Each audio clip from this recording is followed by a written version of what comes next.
The message came at 9:14 p.m. One text. From my boss. You're fired.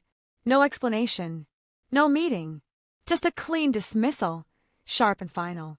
I stared at the screen, thumb frozen, breath caught in my chest. Then another notification flashed. A different thread. A picture.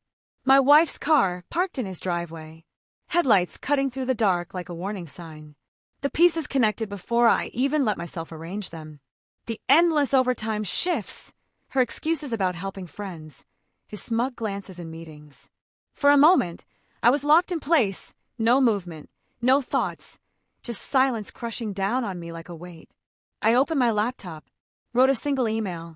Sent it to someone who owed me a favor. 2 hours later, my phone rang. His name lit up. His voice cracked, broken, sobbing into the speaker. Please, please, we can fix this. Just talk to me. I didn't respond. I let him beg, and my silence told him everything. Betrayal has a sound. It isn't the slam of a door or glass shattering on the floor. It's softer. A sigh at midnight when she thinks you're asleep. The whisper of a name that isn't yours. The quiet shift of loyalty you can feel in her pulse, her body beside you, her heart somewhere else.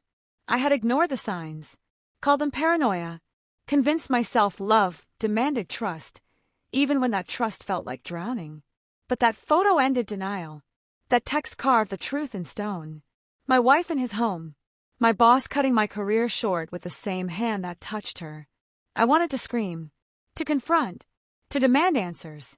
But anger burns the one who holds it first. Fire destroys the vessel. Cold, though, cold cuts deeper. Cold lasts longer. So I chose cold. I started with her phone, but not directly. Too obvious.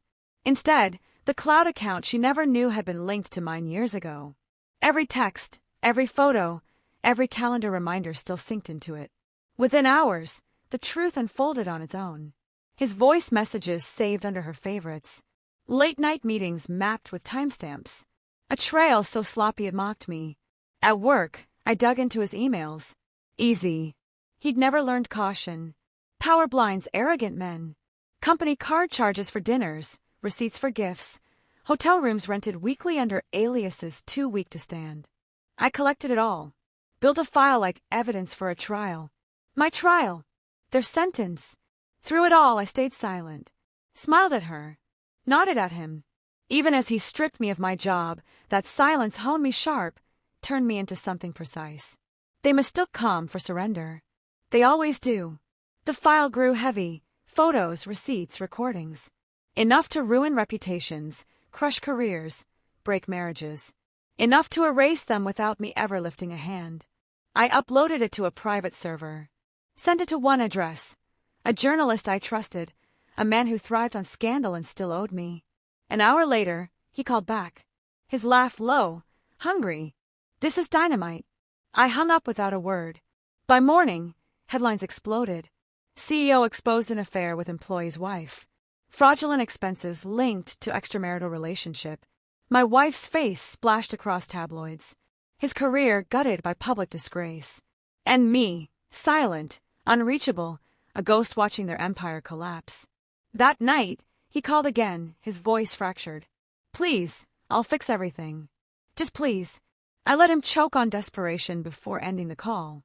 She came home trembling, eyes swollen, hands shaking. They twisted it.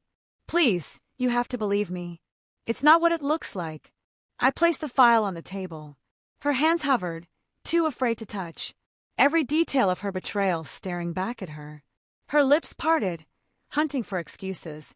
But lies drown when faced with truth engraved in ink. I can explain.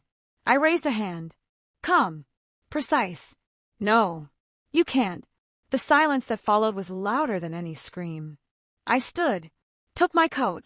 My bag was already packed. She reached for me. I stepped back.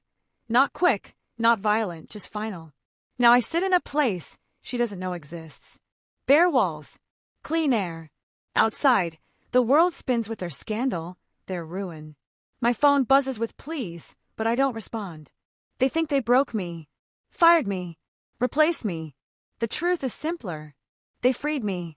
And in that freedom, I became untouchable. I was never the victim. I was the executioner they welcomed into their home.